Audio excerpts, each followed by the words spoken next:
পঞ্চম শ্রেণীর গণিত বই নিয়ে ধারাবাহিকভাবে তোমাদের সাথে আলোচনা করছিলাম। তার ধারাবাহিকতা এখন তোমাদের সাথে গণিত বইয়ের 32 নম্বর পৃষ্ঠা থেকে আলোচনা করব। চলো আমরা 32 নম্বর পৃষ্ঠা থেকে দেখা শুরু করি।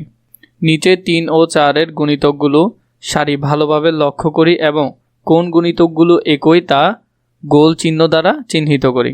তাহলে এখানের মধ্যে আমরা কি করব, যেগুলো মিল আছে সেখানে আমরা গোল দাগ দিব। যেমন এখানে 3, 6, 9, 12 এখানেও আছে, এখানে নিচেও আছে, তাহলে এটাতে আমরা গোল দাগ দিতে পারবো। 15, 18 এরপরে 24 মধ্যে মিল আছে, এখানেও 24 আছে, এখানেও 24 আছে। তাহলে 3 ও 4 এর সাধারণ গুণিতক হলো কোনটা? 12 এবং 24। এই দুইটা হলো সাধারণ, যেটা দোনো জায়গায় আছে। 12 এবং 24 কি আছে? 3 এবং 4 দুইটার মধ্যেই আছে। তাহলে এগুলাকে কি বলা হবে? এগুলাকে বলা হবে সাধারণ গুণিতক।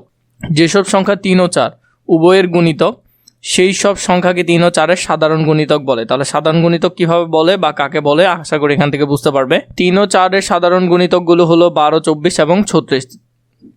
তাহলে পরবর্তীতে যদি আরেকটা সংখ্যা নাও তাহলে সেটা আসবে কত? 36। দুটি সংখ্যার সাধারণ গুণিতক অনেকগুলো হতে পারে।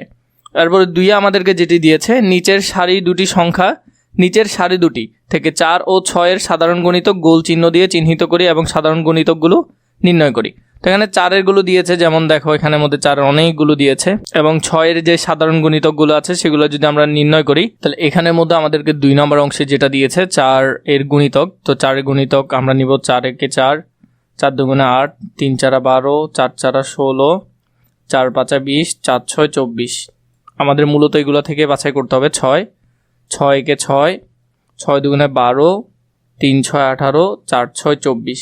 তো এখানের মধ্যে দেখো প্রথমে 4 এর গুণিতকগুলো যদি আমরা এখানে সাজাই, 4 সাজাতে পারি, 8 সাজাতে পারি। 8 এর পরে এখানে আমাদের 12 আছে। দেখো 12 আমি যদি ভিন্ন কালারগুলো ব্যবহার করি, 12 সংখ্যাটা এখানেও আছে, এখানেও আছে, তাহলে এটা সাধারণ। এটা কোথায় বসবে? এই ঘরে বসবে। 24 এখানেও আছে, এখানেও আছে, তাহলে এটা সাধারণ গুণিতক। এটা কোথায় বসবে? মাঝখানে বসবে। তাহলে আগে এই দুইটা মাঝখানে বসাই দিই। যেমন এখানে আমরা আগে 12 আর 24টা লিখে ফেলি, 12 এবং 24। এই দুইটা তো এখানে বসবেই। তাহলে এই দুইটার কাজ শেষ। 4 আর 8 এখানে বসালাম। এরপর আর কোনটা বাকি আছে? 20 বাকি আছে, তাহলে কমা আমরা 20 লিখতে পারি, 20। এরপর আর কোনোটা বাকি আছে? আর কোনোটা বাকি আছে, 16 বাকি আছে, তাহলে 16 এখানে লিখতে পারি। এরপরে নিচেরটাতে যদি দেখি, এখানের মধ্যে আমরা যেটা লিখবো, আমরা ব্লু কালার ব্যবহার করি, এখানের মধ্যে আমরা যেটা লিখতে পারবো, প্রথমে আছে 6, 6টা লিখলাম। এরপর দেখো 12 কিন্তু সাধারণ গুণিতক, এটা দোনো জায়গায় পড়েছে তাই আর লিখলাম না। 18 এখানে হবে, 18 লিখলাম। 24 দোনো জায়গায় পড়েছে তাই আর প্রয়োজন নাই। তো তোমরা এই চারটা এভাবে সুন্দর করে পূরণ করতে পারবে। আর 2 নম্বরে বললো 2 ও 5 এর দুইটি সাধারণ গুণিতক বের করতে হবে। তো আমরা যদি 2 এর নামতাটা আগে লিখে ফেলি, আমি তোমাদেরকে এই সারি থেকে দেখাই 2 এর যেগুলো আছে। যেমন 2 থেকে দেখালে 2 একে 2, 2 দুগুণে 4, 3 দুগুণে 6, 4 দুগুণে 8, 5 দুগুণে 10, 6 দুগুণে 12, 14, 16, 18, 20, 10 দুগুণে কত? 20। তা যদি লিখো 5 একে 5, 5 দুগুণে 10, 3 5 15, 4 5 20, 5 5 25। তো আর প্রয়োজন নাই, আমরা এখান থেকে বের করে ফেলতে পারবো। রেড কালারটা নিচ্ছি। বলছে দুইটি সাধারণ গুণিতক। তাহলে দেখো 5 দুগুণে 10 এবং 5 দুগুণে 10। এখানে আমরা একটা সাধারণ গুণিতক পেলাম, 10 আর 10।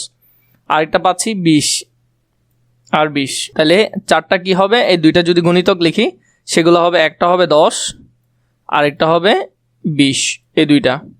তো আশা করি তোমরা এটাও করতে পারবে সুন্দর করে।